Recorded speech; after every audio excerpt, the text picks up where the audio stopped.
this example is one of my favorites. So here to find the decisive continuation and actually to come up with the best decision in the initial position, you have to be really good player, really good calculator, if it is possible to call a person who calculates this way. But anyway, I will show you just a model, and I will show you what we all have to strive to. So to find such a solution is very hard even for me. But never forget, I'm not the best player on earth, so I'm just an international master. So this decision will be kind of super grandmaster style. However, well, even international masters can find it, and even not international masters can find it. Actually, if you train a lot, if you are keen on improving your calculation, believe me, sooner or later you will have a chance to find even this complicated moves and come up with this extremely efficient decisions in chess. And what is more importantly, before we get to the main line and discussing this position, is that despite I give you advanced techniques today to apply, it doesn't mean that you have to apply those techniques only in extremely complicated positions. So what is really great about those techniques, you can apply them to any kind of position. So even if you solve, for example, a very simple problem over the board and so on. So just try to follow those techniques. You will see that your thinking will be just much more dedicated, and using this thinking discipline, at least you will not blunder something, and you will not miss, for example, simple tactics. Because sometimes we just miss something really simple. And the main reason, because our thinking process is more or less random.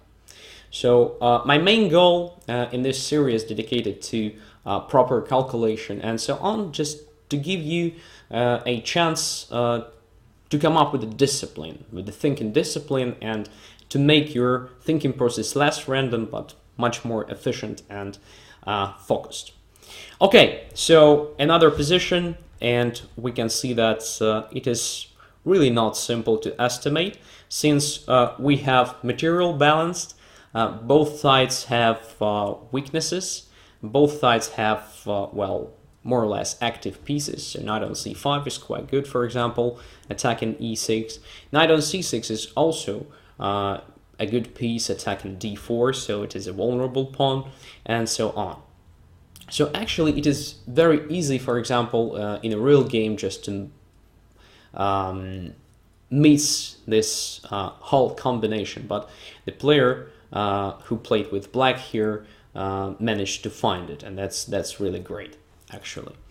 So concrete details, right? So g5, e6, squares like g6, h6, and everything around the king are vulnerable points of black's position.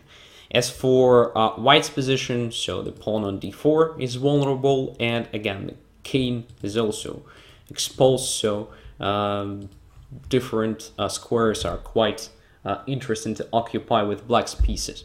So here again we have to start with checks, probably, to understand what we have. Only two checks are possible. It is rook to f2 and queen to f1, and both lead to nowhere. So queen f1 loses material, rook f2 as well, so nothing really happens. But f1 square, as we can see, is very tempting to occupy with the queen, right? So if queen appears there, let's say there is no queen on d1, then it might be extremely dangerous, because the king is very limited, and well, it might be a checkmate in attack, right? So here we just phrase a problem, right, and get two captures. And actually we have a chance to capture the pawn on d4. So it is protected by the queen, but what changes in the situation? Queen goes away from the first rank when it takes the knight, and this leaves f1 square not protected. So we have to calculate this line because it looks really tempting. So knight takes on d4, queen takes on d4. Otherwise, black managed to solve a serious problem. So first of all, e6 is protected now, the rook is attacked, knight is very close to the king side, and at least black managed to win a pawn. So looks like white has to take, otherwise black will be much better. So queen takes d4, queen goes to f1 check, and now white has only 2 moves, which is quite pleasant actually. So we managed to decrease opponent's possibilities almost to maximum. So king g3 and king to h2. So let's start with the king g3 because it is really simple to understand what happens there. So our queen is already here, so we have to connect the rook, and rook just goes to f3 with check, after which king should go to h2 and rook takes h3 with the checkmate. So the first result, very promising position, so we have to calculate further. So king goes to h2, of course the most tested move here. And now again, all the checks that are possible look not enough. For example, queen f4, exchanging queens. Okay, what else? Rook f2, losing the rook. So it is definitely not good. So what to do? We have to continue our attack. And it is very important to notice in this new position in your mind that actually white has no checks at the moment. So you're not in a big hurry. Of course, you're down the material, but come on, you're not in a big hurry. White has no direct threat at the moment, which is great, and you can come up with just active moves, not necessarily checks or captures. And you have a chance to continue your attack with the help of rook to f3, creating a threat of rook h3 or queen takes h3, it depends. So rook h3 will be a direct checkmate, of course. And now again, it's very important to focus on opponent's resources. So taking on d4 is a very responsible decision. So you have to understand that your opponent has no resources to protect the king. But critical analysis gives us an understanding that white has a chance to protect h3 because it's possible to put the rook on g2. Here, just breaking connection between our queen and pawn on h3. And actually it is the only defense here because, for example, putting something on the third rank doesn't help. Simply we can take the rook on c3 or something like that, or queen on, I don't know even where, on e3, d3. So anything else doesn't work. Rook g2 is the only move for sure. And now that is a position and decision that I want you to show actually. So it's really hard to find it because of different psychological traps that we already discussed and because of other factors. So the first and the most natural idea here is to continue with something forcing, right? So we can recognize the pattern of checkmating the king somehow after rook to h3, and of course it is the first move that we have to calculate in such a situation because it continues the attack with check and gives us new opportunities. So king has to take, only move. Then we have queen f3 check and queen to h1 check.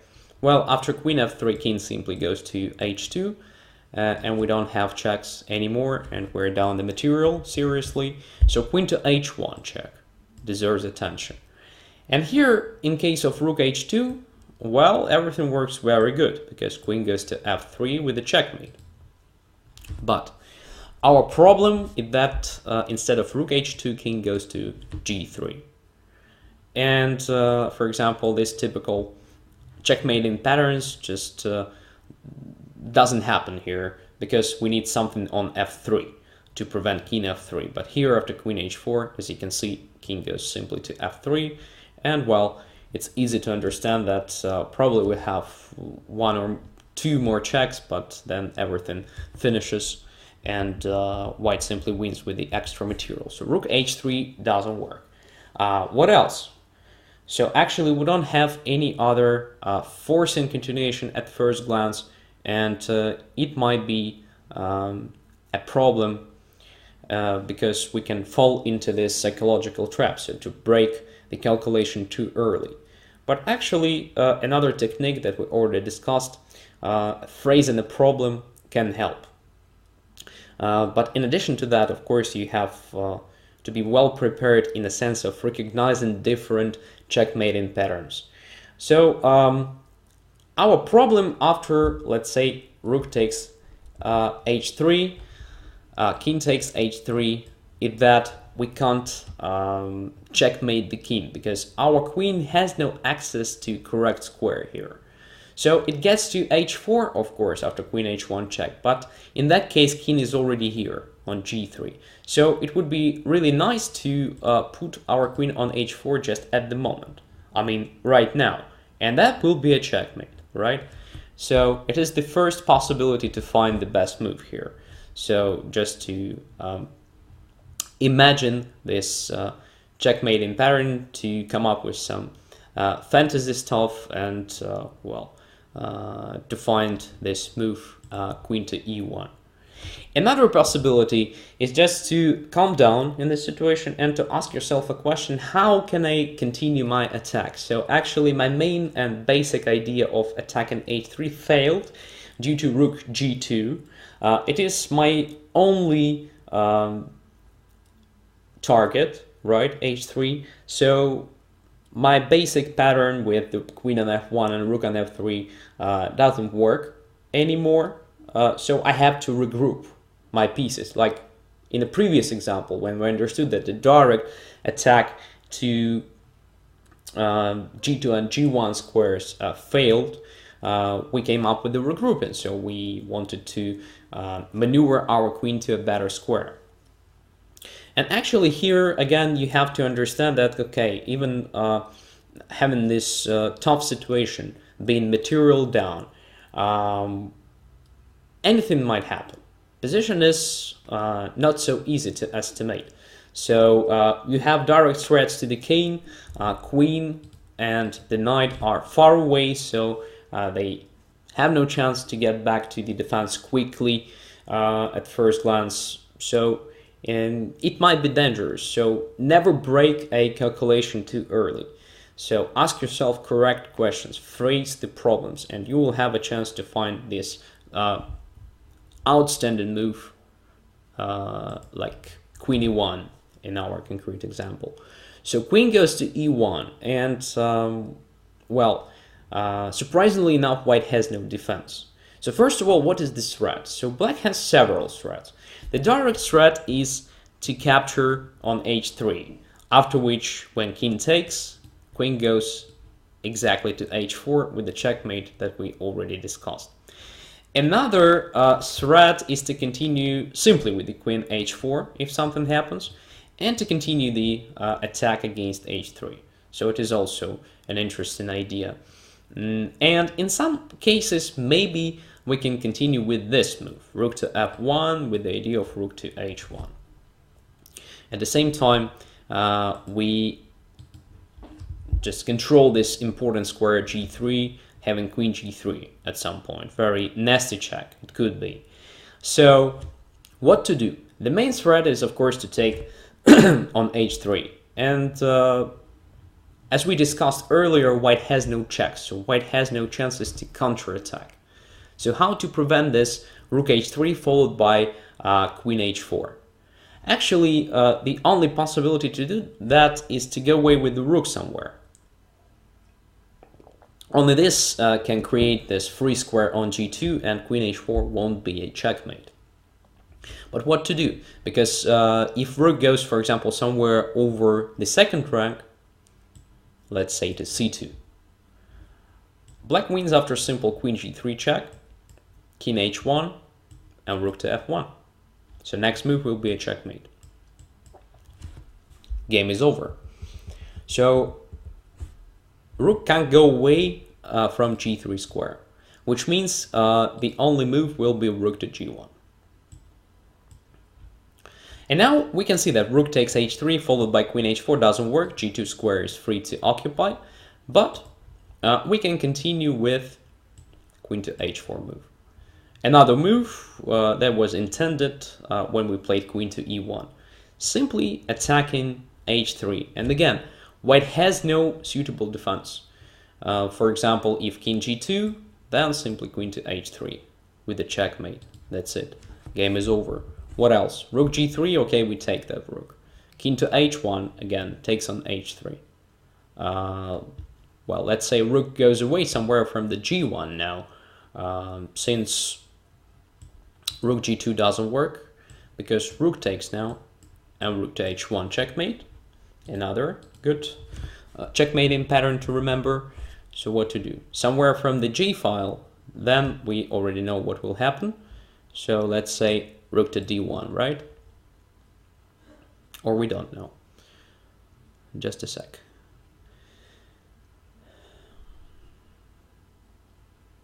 Okay, rook f2, for example. Just enough. So if king goes to h1, then check and checkmate. If king to g1, then queen g3 and checkmate. So finally, the only way to prevent immediate checkmate is to take on f2, but then, okay, we can pick up the rook here on d1 or take the knight, so we have a simply winning position. So maybe I missed a checkmate after rook to d1, so maybe white has something better here, but come on, it's not enough. I mean, it is enough for our calculation process, just to understand that we win serious material. So maybe rook takes h3 here leads to a forced checkmate, or queen g3 leads to a forced checkmate. Doesn't matter. So the key move here is queen to e1. And you see how sometimes complicated is your task. So you don't have to find this move from this position, right? So probably if you see this position initially, you will find this queen e1 without problems. But you have to find this when you have this position. So you have to come up with the decision to take on d4 or not to take. So for example, this position is not that simple in the sense of making the decisions like the position with knight takes g3 from the previous example, because there you were just forced to make such a move, or otherwise you will be lost. Here position is not completely clear, so maybe you have to make something else, maybe even not connected with the attack, maybe with the defense, who knows. But okay, how to understand that you have to direct your thinking to this knight e4 queen f1. At least it looks very tempting to do, because you create some concrete threats. And after that, when you get to this position, rook to g2, you just have to evaluate this position once again and to try to regroup your pieces. So remember, even if you don't see a direct way to win, if something fails throughout different lines, might be you found a refutation of your initial idea, but you have to check twice. So you have to imagine that you have missed something and try to find this hidden resource. Sometimes it exists, sometimes it is not. But the point here, the more you train, the more you calculate over the board, the more you follow this basic algorithm, the more you apply those advanced techniques, the more likely you will become a better decision maker after all. So it comes gradually. Never break when it doesn't work, for example, for the first time or for the second time, for the third time. Just keep training and everything will be fine.